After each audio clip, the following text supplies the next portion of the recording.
And this week, it's my pleasure to welcome you to the part of SOC that I so much enjoy working on, malware analysis and forensics. We are going to begin with what live response forensics is all about. Now, we've been able to see all this whole idea of attackers coming into our environments, modifying our data, either by trying to steal credentials or even if it is for them to download a particular file to our environments. Now, what does live response forensics entails? What this means is when we see these attacks come in, what do? You just don't turn your system off. Like maybe you are scared, you start seeing a black screen, or you start seeing a pop-up that is telling you that all your files have been encrypted and you need to what? You need to pay ransom before you get the the key to unencrypt it. And then you just what? You quickly shut down your system. No, we just don't do that. Because the moment you shut down your system, those evidences that are stored in memory, in the RAM, they are gone forever. We know that RAM stores temporary details of things that we do in our laptop or our system when it is on. So the moment you turn it off, those memories are lost. So we do not want you turning off your system. So the live response forensics is the process of collecting volatile data from a running computer before you pull the plug. So the moment the threat has been detected, we start to what? We start to gather evidence that has become a crime scene for us. And we start to what? Gather evidences from memory. We don't just pull the plug, we just don't shut down the laptop. We don't do that. The goal is to quickly get a snapshot of the computer states to find the malware and its persistence. So there are some, there are some tools that can take a snapshot of everything that your entire laptop contains at that moment. The process or the program or the files that are opened, every single thing, they will document it. So that when you start analyzing later on, you can use it as a comparison to see what has changed and what has been modified. Some of those tools we have created, we have Velociraptor, we have some built-in EDR tools also takes snapshots. Now, let's talk about the crown jewels of an endpoint. When you do live response, you are looking for indicators of evil, indicators of compromise, right? We want to know what are those things that actually point to the fact that we have been compromised, that we are under attack. Now, there are some certain things that are known as the big four that you try to grab when you are working on something like this. First, the running process. What is running right now? For example, is PowerShell running when it shouldn't be? Is there a varied name file like spcos.exe, not the letter O, probably the number O, or any other O that they can decide to use, just like we saw in that type of squatted link in the last task. So you have to always consider the processes that are running, because we know that every program that you execute, when you open a file, there's always a process that is started for those things. When you try to open your browser, a process is launched. So we always want to understand the processes that are running for us to be able to understand, is there anything that is not supposed to be running, that is running in our list of processes?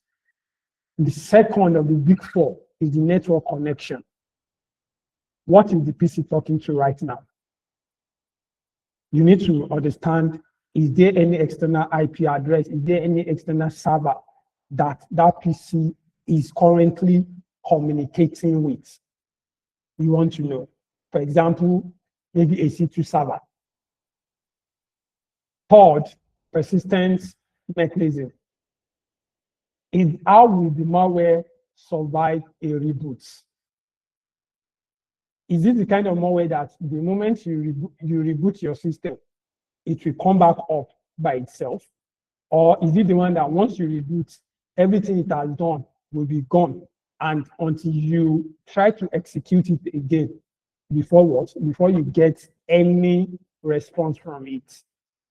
I think we've said it before that there are some malware that we immediately attach themselves to the startup folder in the Windows registry to ensure that whenever you start up your system, they automatically launch. So you need to know the kind of persistence that malware is what is making use of. Event logs. Well, just like we said there, we already know this because we've mentioned it, we've talked about it back in week 3. And by now, we already know the importance of log to our work.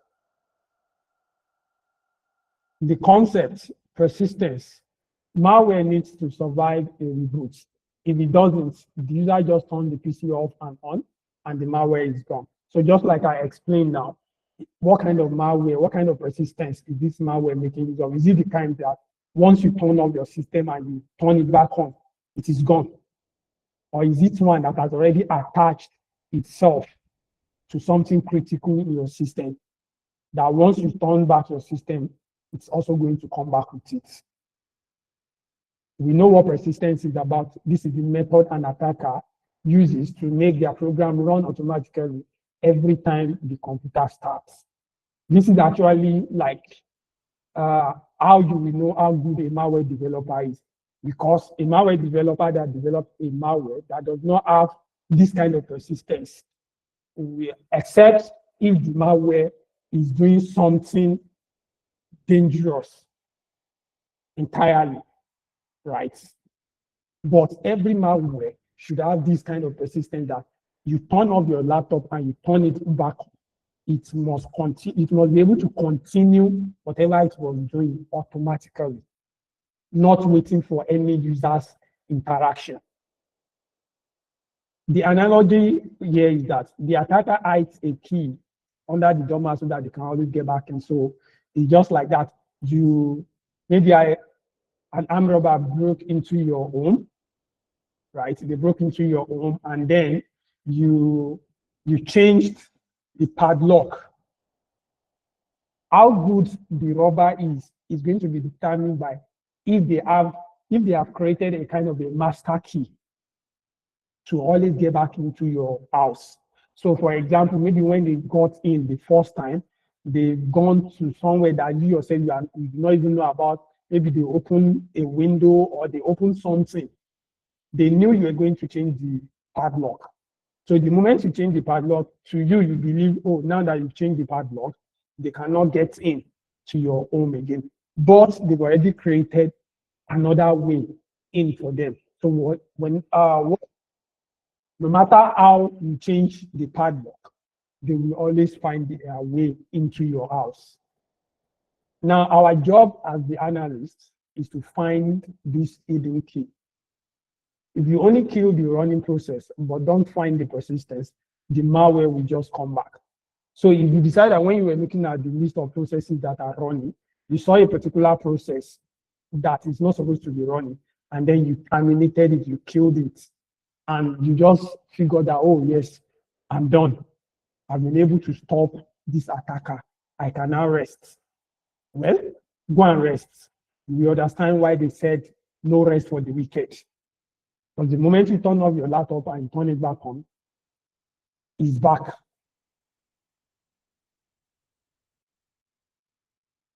Now, some of the top 3 some of the persistent techniques according to the military attack. Attacker hides in plain sight. They ask their malware to the same places the window uses for legitimate auto-start programs like the registry. The registry run key. This is a part of the window registry that lists programs to run at startup. The path to that is HKey current user software. What to look for there, a word program listed next to normal one. So if you are someone that has gone into your Windows operating system, well, you should be familiar with the registry page, the registry window. This is where high-level details of your operating system are being stored. So things like apps that are supposed to run when you boot up your system, you can find them in the registry. And it is always one of the places that whenever a malware developer is writing their malware, they always want to ensure that they have a section that tries to write that malware into that registry to create that persistence. Another is the schedule tasks. The window task scheduler, like a cron job, that's for Linux. So what does this one do? Just like the name says, schedule task. This is a place that takes care of, maybe you want to create a kind of an alarm for later, maybe by 7 o'clock. You want your system to alert you, to remind you that you should attend to something. So you create this file and you put it in the schedule program. That means by 7 o'clock, you're going to receive alerts for something to happen. Or maybe you want I know this might not be possible, but I just want to use it from the email perspective. So let's say you want to send an email and you want to send that email by 7 o'clock. And you know that you are likely not to be around by 7 o'clock, or you might have even sleep off. So you put that email in the schedule folder so that by 7 o'clock on the dot, that email will be sent to where you want to send it to. So same thing with the Windows task scheduler. You schedule task to be run. So attackers always try to compromise this one too.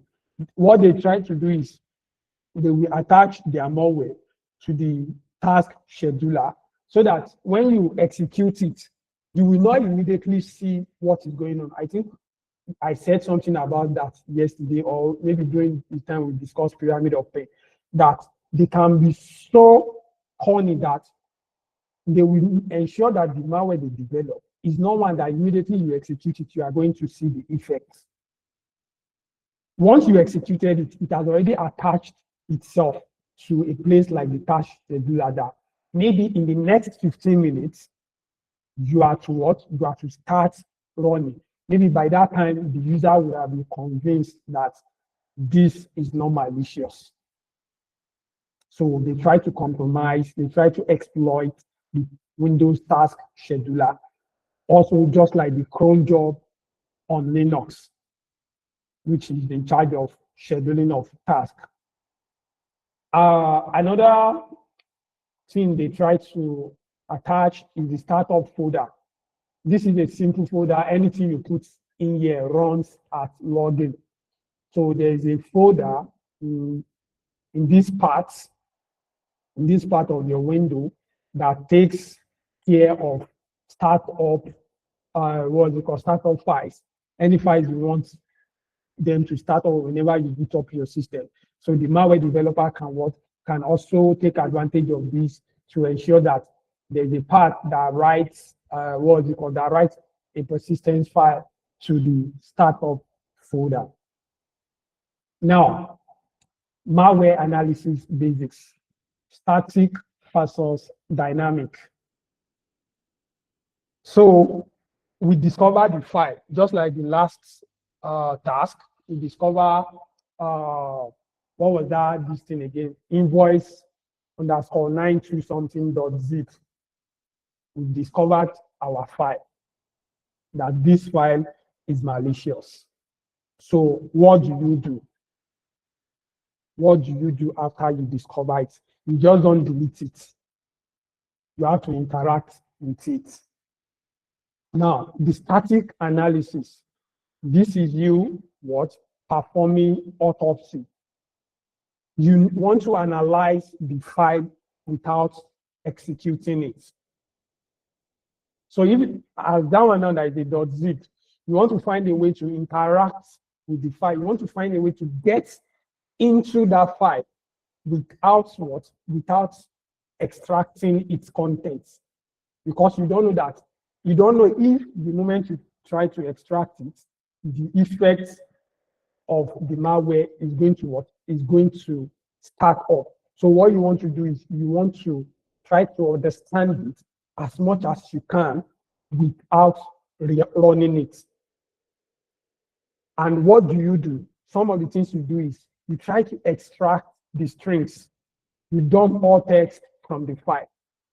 So when all these malware developers, all these codes that are written embedded inside all those codes, embedded inside all those href, for example, like the one we know that href, that a tag is part of coding, right? But inside it, there's a link. Inside it, there's a link. So if you are able to extract the strings, these are just texts, whether the one that makes sense or the one that does not make sense. These are just texts that make up a file. So you try to extract all those texts and you go through it to see if you can get any tangible information. Whenever you are doing static analysis, this is like the first thing. As long as it's a manual malware analysis, not that you are making use of all this automated analysis like any.run or malware bazaar. If you're doing it by yourself in your environment, extracting string is like the first thing you try to do, alongside trying to extract the hash value. You try to extract the hash value, which you can then use for further threat intelligence, like uploading to all these virus data, like we know. The disassembler. You try to disassemble the code that was used to write this. You try to read the raw code to see if there's going to be a pointer to anything. When you read the raw code, you might be able to what? You might be able to determine when this, for example, if this is the kind of malware that immediately you execute it, it's not going to run. It's going to attach itself to the task scheduler and then run in the next 10 minutes. When you read the raw code, you'll be able to determine as at when that malware is supposed to run. The code, the function that is going to be called to execute that malware, you are going to see it. Before we go any further, I would like to put this thing out there for you. I know it is one of most of the questions that we always get. People will ask you when you are into cybersecurity, do you really need to learn programming? And we always say it is not necessary to have a programming knowledge or to have that extensive programming knowledge. You can just have an idea. But this is not the case for every single part in cybersecurity. The penetration testers will agree with me that if you call yourself a penetration tester and you do not know Python, you do not know how to code in Python, it doesn't make any sense. Same with all the SOC analysts. There are some programming language that we need to learn depending on the path we want to follow. So if you decide that you want to be a malware analyst, I'm sorry to tell you, you will have to know about programming languages like Python, assembly, C#, C++, or any other programming language that is normally used to build malware. Because when you disassemble a malware, you want to read the raw code. How do you read something you do not have an understanding about. Everything you are seeing will just be nothing but jargon to you, because you don't even know what you're seeing. When you are seeing 9F, you are seeing OXBB, you are seeing a jump from OX to this place, and then you enter into it. If you do not understand the logic behind all these things, they will not make any sense to you. So I just want to quickly keep that out there. Now, what is the pros of static analysis? It is 100% safe because you are not what? You are not executing the malware. So you do not run any danger of getting infected. The disadvantage, the con, is that smart malware is packed or obfuscated to hide its strengths. So just like I mentioned that strengths is like one of the first things you do when you are running malware analysis. Attackers now have gone beyond just ensuring that you can easily extract these strings. You can extract the strings, but you just look, you will not even see anything of importance because the malware is either packed or it has been built to obfuscate all this necessary information. So all you have to do now is if you are interested in the strings, if you still want to extract those strings, if they are important to you, then you need to understand how the malware is packed or obfuscated. Then you want to unpack it. The moment you are able to unpack a malware completely, then when you extract the strings, you will definitely come across some juicy information. They might not be much, but you definitely come across some. Now, dynamic analysis. Here, you are what? You are interacting directly with the malware. You are now executing it. And this is the part where you'll be told that when you want to do dynamic analysis, you need to ensure you run it in a sandbox, an isolated virtual machine, a machine that does not have any interaction with your primary OS, so that whatever happens is going to stay in that virtual machine. You have to ensure it is a virtual machine that's not going to kiss and tell. So it's not the one that once it is compromised, it will now be like, I will not be the only one that will be compromised. Since I have a parent, I must ensure you are also compromised. No. Have a separate virtual machine, a virtual machine that cannot interact with the parent, though it lives in their house, but it cannot interact with them. So some of the tools you can use, mentioning it, AnyDot. There's also Cuckoo Sandbox, but like I've explained before, this platform, as much as they are very good with malware analysis, they are limited when you are using a free tier. If you want to really enjoy AnyDot, just subscribe. I promise you, you will enjoy every single part of it. So the aim of detonating, the aim of executing the malware is that you want to watch it do its work. Is this one that is going to what? That is going to create and download a file to your environment? Is it the one that is going to what? Create a new registry key? Or is it the one that is going to connect to an IP address on a particular port? You want to what? You want to understand. So the autopsy, the static analysis, is you trying to see if you can understand the signature, right? So it's just like, again, an armed robber now wants to attack a house. He wants to go and rob a house. Now, you now went and sat down maybe somewhere in the front of their house, looking through their windows and their doors, trying to see if you can pinpoint the layout of their entire house without going inside. You want to try to see if you can map layout so that when you enter, you know that, okay, this place is the kitchen, this is the bedroom, this is the store. Please, I'm using arm robber, I'm not an arm robber. I'm not an armed robber, please. And we are not here to ask anybody to be an armed robber. I'm just using it. Okay. So all you want to do is to understand the layout of the house before you go in. So that when you now want to go in, when you now want to go and steal that box of gold that you believe is in their house, you know where to go to, you know what to look out for. If they have an alarm system, you want to what? You want to try and understand how that alarm system is triggered, so that when you want to enter, you what? You know how to just avoid that alarm system. That is what the static analysis is about. Now, the dynamic analysis now is about you now going in to what? To steal that box of gold, to steal their money.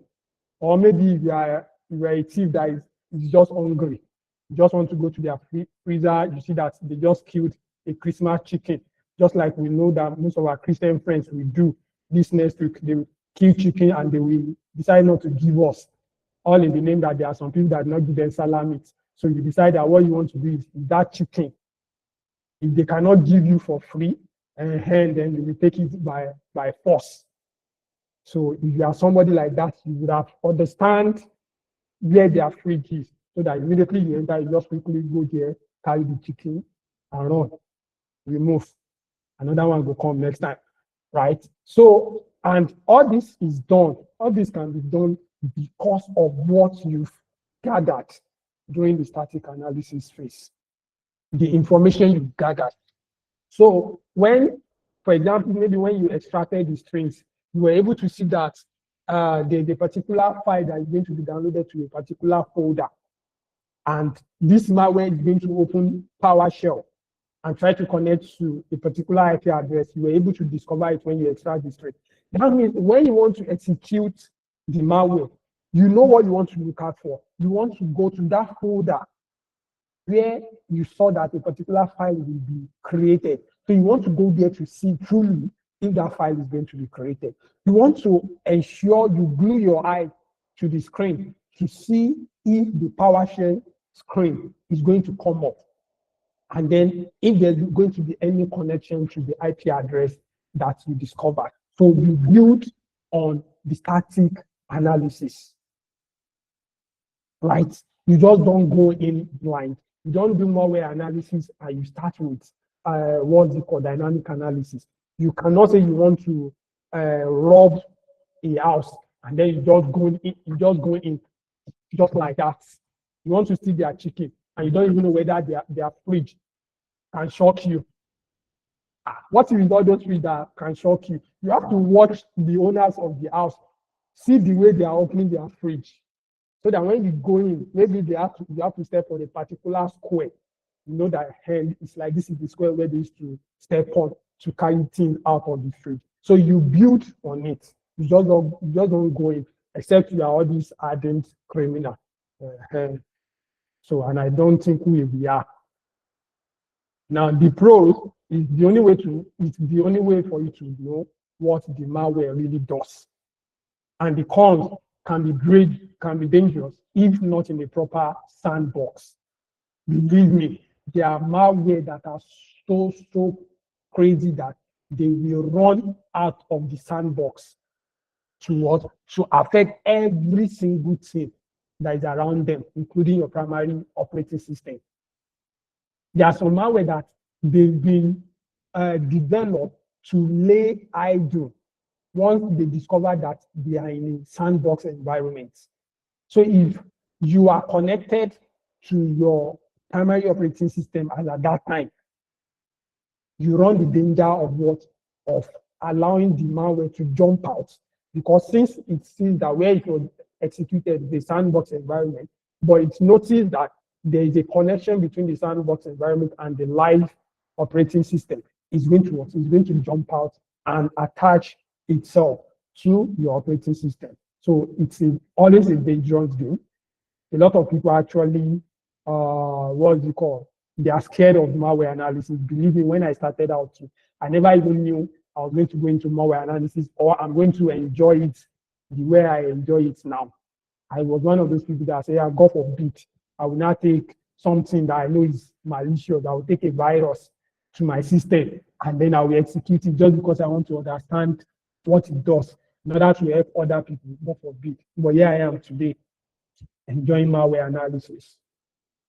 This week's task, we're going to find persistence, the scenario, and EDR to flag a suspicious process, but then the process died.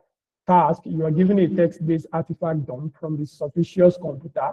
Your mission, read the dumps for running processes, registry run keys, and schedule tasks. Hunt for the evil hidden among the normal. Find the malware is finding and its persistence mechanism. So I would say next class, either the Friday class. I don't know if we'll be able to hold classes next week, because of Christmas. So it depends. If we're able to find, if not, that means after Christmas, like as I promised, I'm going to spin up my Play VM environment for you guys, and we just work on maybe a basic malware, and if time permits, we can work on 2 so that you see some of these things we talked about, extracting of strings, executing and looking at what malware does through some tools like process monitors, registry editors, and the likes. All right, we are open for questions. Let's go. Who is going first today? I see transaction. Who is the first person? Aisha. Yeah, good evening. Good evening. Can you hear me? Yes, I can hear you. Okay. My question is from the static analysis. Yes. I didn't quite understand. I will get what part of the string we are going to be copying since we're not opening the malware. Then secondly, the malware that you said that attaches itself to the H key of a PC. What about those that are in memory and fileless? How do we differentiate or identify them? Do you get my question? Yes, I do. I Okay. do. Then the last question is now that you said even some malwares can escape sandboxes, what are the features on PC that one would have to disable to dissociate the host from the VM? Those are my questions. Okay. Okay. Thank you. So to answer the first one about the strings, since you believe maybe since you are not executing the malware, then how are you going to extract the strings? So there are tools, there are utility for this. Remember, every malware that you see, they are just files, right? They are just files that someone wrote. They are just line of codes. Really, they are just line of code. So when think about it like this, when you take a picture, right, you know there's a way for you to get the metadata that is beyond just the name of the picture, the size, where it is stored. You know that's right. Yes. And it does not necessarily mean that you must open the picture. The moment they send the picture to you, you know how to just pass it in your command line, your terminal, use the necessary tool, and then it will bring out the metadata for you. It is the same thing that this utility that extract strings is the same thing they do. We have the file in our environment. So we are what we're doing is we are passing the file to that utility that we want you to what, go inside this file and see if you can extract everything that was used to build it. Okay. That is just the logic. You go in, extract everything that you can that was used to build this malware without executing it. So will that be like the same thing with extracting objects using Wireshark or a malware file. Extracting objects using Wireshark. Yes. I don't get that. Like there is an option in Wireshark where you can extract an object like a Wireshark, a malware file. When you try to extract, you can use that object you extract to determine the hash value on the command line. I understand you. So it's not entirely the same thing, but just more of the same. Okay, let me quickly use this as another example. Imagine this our class slides, right? That imagine I was the one that created these slides, or maybe it was created by our organization. We were not there when it was created. We do not know when it was created, but we know that they were created and there's some things inside of it. All these things that we just went through. Now, someone sends it to you. You want to know what it contains without opening the file. So now there are some utility that can help you to extract those information. So for Wireshark now, Wireshark is extracting the file because the file is part of the PCAP. So Wireshark has done the analysis for you and extracted the file for you. But you remember that you've already interacted with the PCAP. Do you get? You've already interacted with the PCAP. You've opened it. You've how should I? Yeah, you've opened it already. You cannot just use Wireshark, ask Wireshark not to open the PCAP, and then ask it to extract just like that. But this utility that we're talking about is something that all you just need to do is pass it the file. It will go in and try to bring out whatever it is it can find. It's just like, let me see if this example will make sense. You know, when you have your phone and messages come in, WhatsApp messages and the likes, you know that in your notification bar, you can actually read those messages without opening WhatsApp, right? So it's similar to that. The notification bar now is doing the job for you. It's extracting those messages that were sent to you without you opening WhatsApp. So you are interacting with those messages via the notification without having to open your WhatsApp or your text message app. Okay, I get it now. All right. Now, the second one, fileless. Up to this point, it is still a major headache for SOC. It is still a major headache for SOC because how do you stop something that you cannot see? How do you analyze something that you cannot even point to? It is still a major headache. And the way to stop fileless is advanced detection. This is why we have threat hunters. Your threat hunters have to be up to date. They need to ensure that they are going in all the time, looking for what is not lost. They have to be going inside. And all your systems have to always be up to date.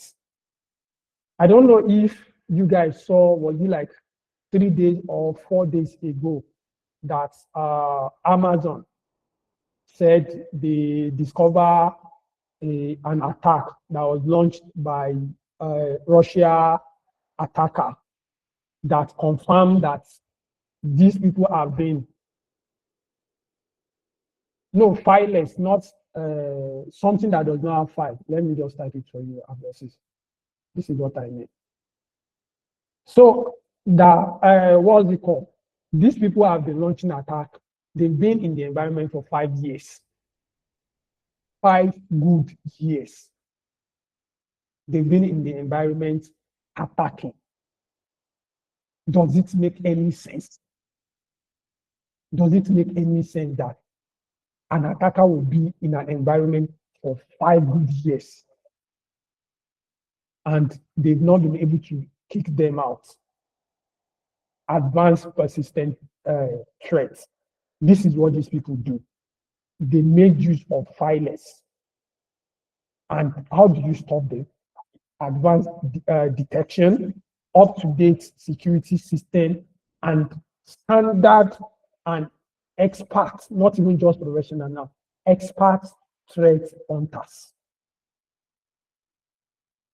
So that they'll be able to what? To chase down these threats. And how do we chase down all these threats?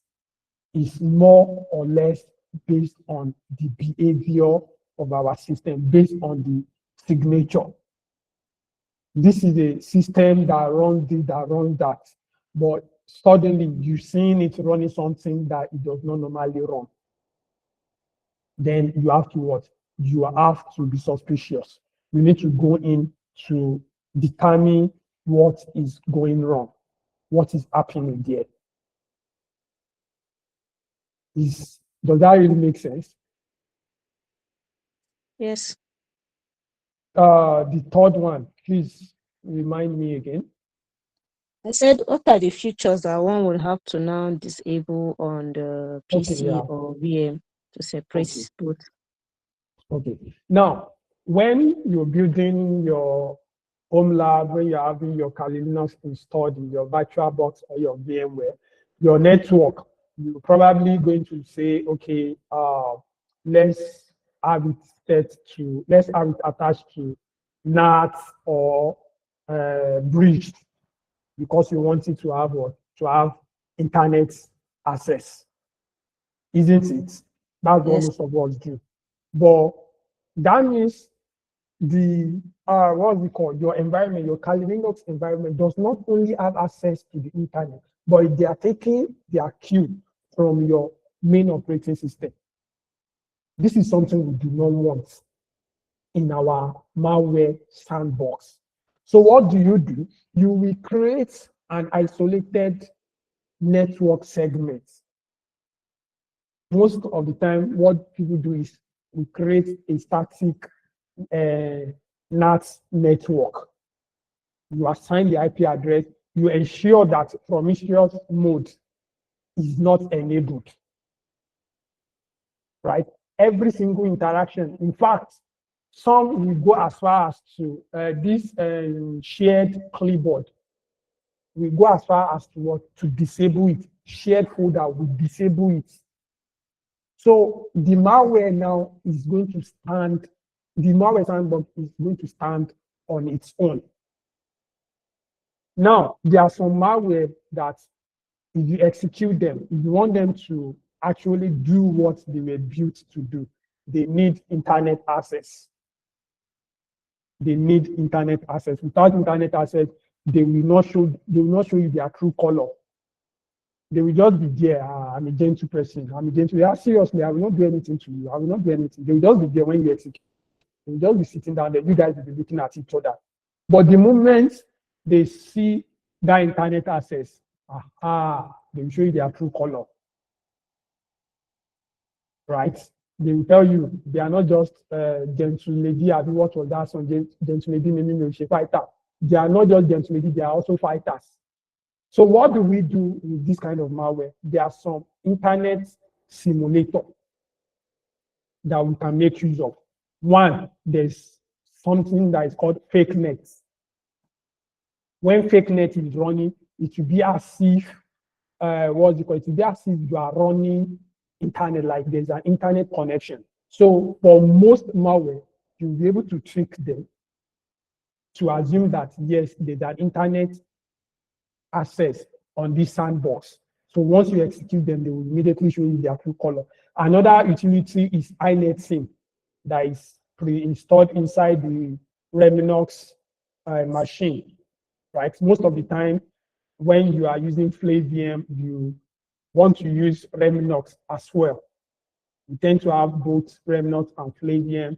You use Reminox as the internet simulator.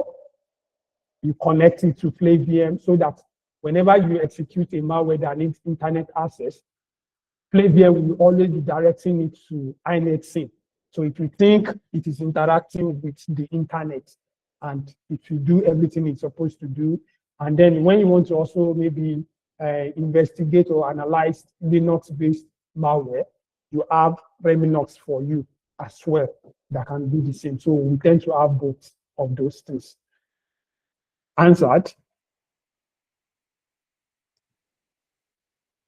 Yes, sir. Okay. There's Thank you. plenty. It is plenty, oh, it's plenty in the atmosphere. Abdul Hafiz. Oh, yes, sir. Good evening, sir. Good evening. You mentioned earlier, you said for SOC analyst, you mentioned some parts in cybersecurity that, like for example, a malware analyst now, it's a must for the person to have the background of programming. However, for SOC analysts now, I want to ask for at least maybe tier one, tier two. But for a threat hunter now, the person must have it. Is that correct? And for tier one, can tier one still survive without, let's say, tier one, tier two? Can they still survive without having just at least a major amount of coding experience, of programming experience? All right. All right. So, like I said, I said before I mentioned that this is a question that I get most of the time. And maybe you were not, no, I don't think you were, sir, yesterday's class. I said something about the whole idea of tier one analyst, tier two analyst, that maybe we are saying, when we say tier one analyst, we're just looking at one person. Depending on the organization, you can have about 5 or more tier one analysts, right? Now, how can you separate these tier one analysts is their area of specialization. It doesn't matter whether you're a tier one analyst. If your area of specialization is malware analysis, I don't think there's a way you can actually escape the knowledge of programming language, because you will participate in malware analysis if there's any incident related to malware. You will participate. You might even be the one that will be asked to maybe conduct the first static analysis. And depending on your organization structure, when you are performing static analysis, you tend to do disassembly. And the moment you are working with disassembly, you are already looking at the raw code that was used to build that malware. So you have to interact with the, what's it called? You have to have an understanding of that programming language. And for the threat hunters, again, it is not all the threat hunters that must, but I can tell you that majority, if not all, have at least basic level of understanding of programming language. You just have to, because you do not know what you can want to interact or you might want to analyze later on. And the whole point of analyzing is to understand what this thing is about. And if you do not know the language that the files speak, how do you want to understand it? So it's just like maybe now, as a Yoruba, you now decide to go to the north. You want to go and study the north, and you do not understand their language. And it's not as if you even went with a translator. You don't understand your language, you don't understand their language. When they start shouting, how will you know whether it's shout for danger or it's shout for happiness? When they want you to come and eat, how will you know they want you to come and eat? You know, exactly, all those kind of things. You need to understand that language, or at least go with a translator that will translate everything for you. So it is important that way. Does that answer your question? Yes, sir. Very well, sir. Thank you, sir. Sunday. Okay, hello. I don't. Can you hear me? Yes, I can hear you. Good evening. Mine is not specifically a question. It's more like an addition in malware analysis. I don't know whether anybody is doing Advent of Cyber. Don't try hack me. I think the 8 or the 9 has talked on malware analysis, both static and dynamic. And I think tomorrow too, the 21 too also has malware analysis. So just in case. Maybe Sunday's network. Okay. Yeah, I think Yeah, it's network. okay. So I But think it's a good, okay. I think Oluwatosin wants to continue from there. yes, Continue, sorry. please. Yes, is the 6 on the advent of cyber? I mean, just what you are teaching us right now is the same thing, but there were some hands-on. So I just wanted to mention, since it's network went off, that is the 6. All right. Thank you for that. So you guys, you've heard. I don't even know why it skipped my mind this year to participate in the advert. Well, now this year is gone. We'll go again next year. I've been doing it before. So that's another good place to to go and learn, learn as you work on those challenges. Please, if you have the time, if you are able to, you can join them Oluwatosin, because I'm very sure they are already participating there. So if you are not participating on TriAcme Advent of Cyber, please, you can try to join them, and believe me, you will learn a lot. Do we have any other question?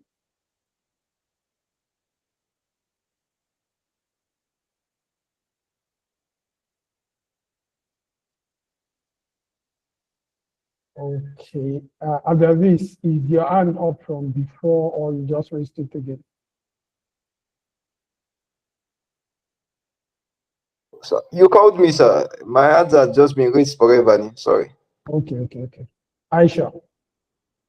Yeah, I just wanted to add that for the advent, they'll also find the phishing that we did sometimes back is also there to be able to differentiate between phishing, email, and spam. Again, you guys have read. People are doing this thing. So if they are not, please wake up, join them, be part of them, right? They said if you cannot beat them, join them. So just forget about the beating them part. Go and join them. Go and join them, learn with them, do all these things. Okay, so they said you guys should help them with the link in the group. No, it's not late. You can start anytime. Yeah. So they say you can start anytime. It's not late. Don't say it's late. You do not start from day one. No. Go and join now, please. All right. Any other takers, questions, insights, additions, subtraction? Question. Okay. How do we do this task? Because I don't understand. Yeah, I don't even understand. That's the truth, because I've not seen the task. I've not seen the task, really. I've not. So the task is saying the scenario is that our endpoint detection and response to flag a suspicious process, but then the process died. So the task is that we will be given a text-based artifact dump from the suspicious computer. So we are to read the dumps for running processes, registry run keys, and schedule tasks. Then we want to hunt for the evil hidden among the normal, find the malware's file name and its persistence mechanism. Well, I believe it's not really going to be that complicated, because most of our tasks, especially if it's something like this, they've not really been that complicated, right? So, but the only thing I can promise you is that if I go through that task and I see that, yes, it's too simple or everything is just too out there, then I will do something to it. I will start, doing some, I can do some abracadabra, so that the less you look, the more you look, the less you understand. Thank you, John, for reminding me. So, by the grace of God, before the end of this week, I will definitely send in the the logs for the Splunk exercise. So I'm sure that is going to be done maybe after the Christmas, because I know people will definitely want to take a break during the Christmas. So, well, I should definitely send in the log file. before this week runs out. Definitely, I'll do that. So for the task, maybe when I look at it and I see how it is, then I will know if it's something. But like I said, I believe it's going to be something smooth. If you find it not to be smooth or as straightforward, just know that I've done something to it. That's the truth. Just know I've done something to it.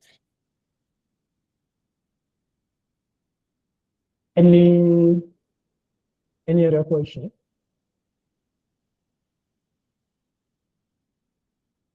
So it means we are having 2 tasks to submit after Christmas. Oh, yeah, you guys know what will happen though. But just don't worry. The group one, we can still give a kind of an extended time. But for the individual task, that one will not be given. So for the group, we can still do something about it. Let me just get the work files. Abla face. Oh, okay, sir. So when you were responding to Aisha idea, so you mentioned something about when you have something embedded in the file. Like the day when I asked you the assignment that you gave us that had a lot of that is the size was actually very, very huge. So something like that. Can we get a practical as to how to, because you mentioned checking, you gave an example of when WhatsApp messages come in, and then we see it without without going into the application. Okay, so you are talking about like a practical this thing for malware analysis, right? But I say, in your network to don't go. What's happening today? Well, I think I've already said it now that in the next class, even if malware analysis is not supposed to be our topic, we will do it. We will do it, right? Us. Okay. In my own lab, I think that's still the only thing I still have. I still have that machine, that sandbox row. Hello, sorry, sir. Did you get my question? Yeah, I said you are asking about like a practical guide to malware analysis, isn't it? Yes, I was asking about a particular one, like the example I gave. I lost my network. It went off, so I had to just change it, sir. Did you get the final thing I said, sir? We're still talking about like extraction of the strings. The question Aisha asked. Yes, right? yes. Yeah, Yes, so yes. it's part of the malware. It's part of the malware analysis process, and I've already promised that our next class we are going to do it. I will spin up my Flavium. Anybody else that also has a Flavium, they can spin it up that day. Maybe I will share the file, the malware file with whoever wants to try it as we work. But we're definitely going to get our hands dirty on it in the next class.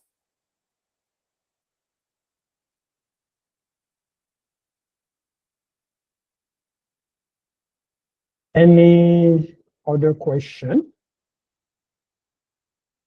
I'm trying to like remove it back because the payment has already been initiated. I can't even remove from my hand too. What payment is Thompson? Yes, good evening. Okay, good evening. Can you hear me, please? Yeah, we can hear you. Yeah, I'm always interested in real life experience. So anyway, your explanation has been top notch, and questions that comes are always very brilliant for us to learn more. Thanks for those who ask. And so while you were explaining, you talked about Twitter or X, how the Russian guys were in their environment for 5 good years and they were undetected. So I can imagine the kind of havoc or crime or the things they would have achieved in that past for those 5 years. So my question is stemming from that. So it means that you can have crazy people or rogues who are very crazy. They know what they are doing, even more than those who are trying to protect their resources or their systems. You get, for it to take 5 years, and one would think that Twitter would have mad ass defenders, but yet they still were overwhelmed for 5 good years. Now, to now malware, and then you talk about filers, whereby they can still be there. So my question is, for somebody who wants to go into threat hunting, like maybe as a career, not just tier 1 or tier 2, you want to go into threat hunting, Is there a special school that these people go to master their crafts, apart from just reading resources online? Is there a special training, probably a paid training, that is very expensive, that they get this expert experience? Thank you. Okay. So I'm not going to say there is no maybe special classes or whatever. There could be, right? Maybe school that is completely into threat hunting. Yeah, we might have a program like that. We might have an academy like that. But the fact is that we all know that these experiences are built on what people are saying and work with, right? You guys now, you are someone that is just starting out into cybersecurity. They cannot compare themselves to you. It's not possible.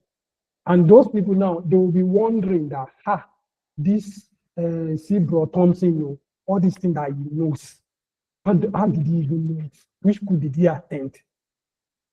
So the same way you are surprised, like you are flabbergasted about this red hunter, is the way people below you too will be surprised about your knowledge. So this thing takes years of exposures to different things, what they've gathered here, what they've gathered there, what they've done here, what they've done there.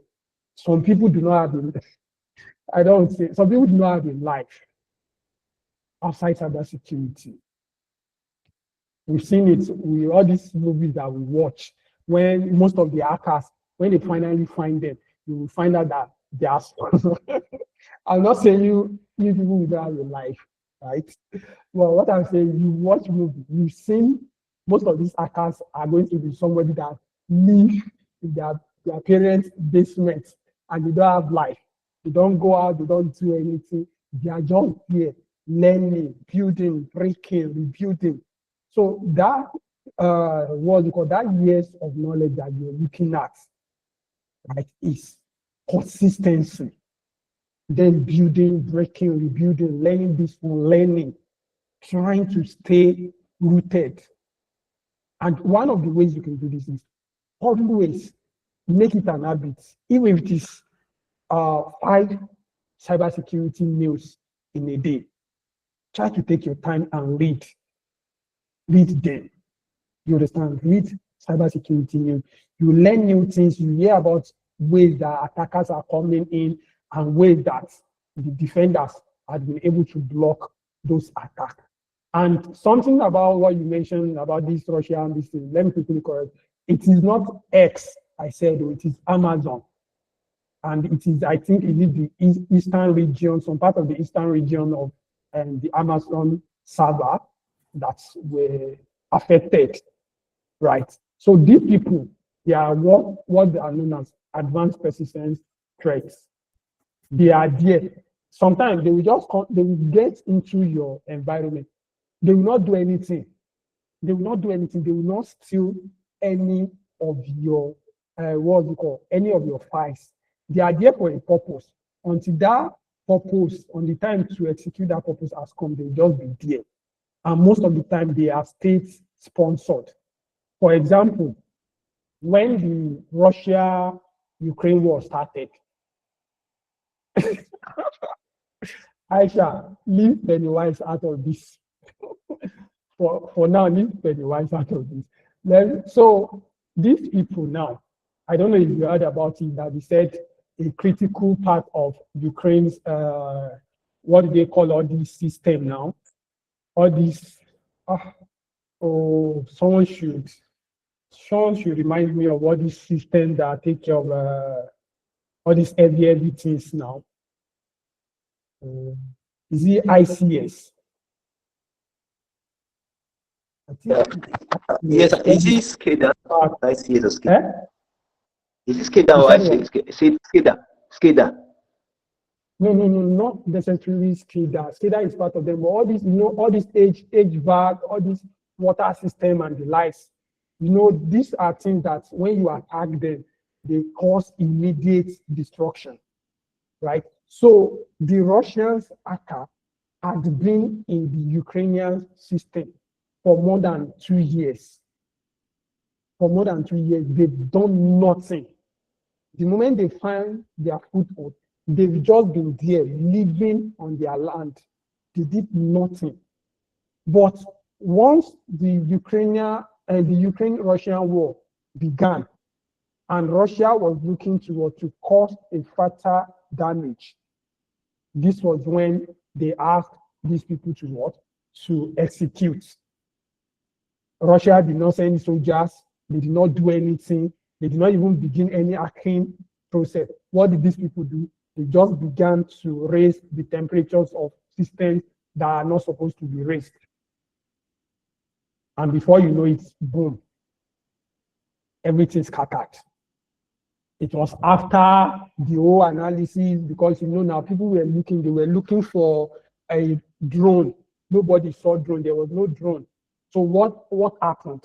Then when they began the forensics, they gathered information, they found out, that was when they now found out that, what was it called? These people attacked through the cyberspace, and they've been there, they've been living in their system for more than 2 years.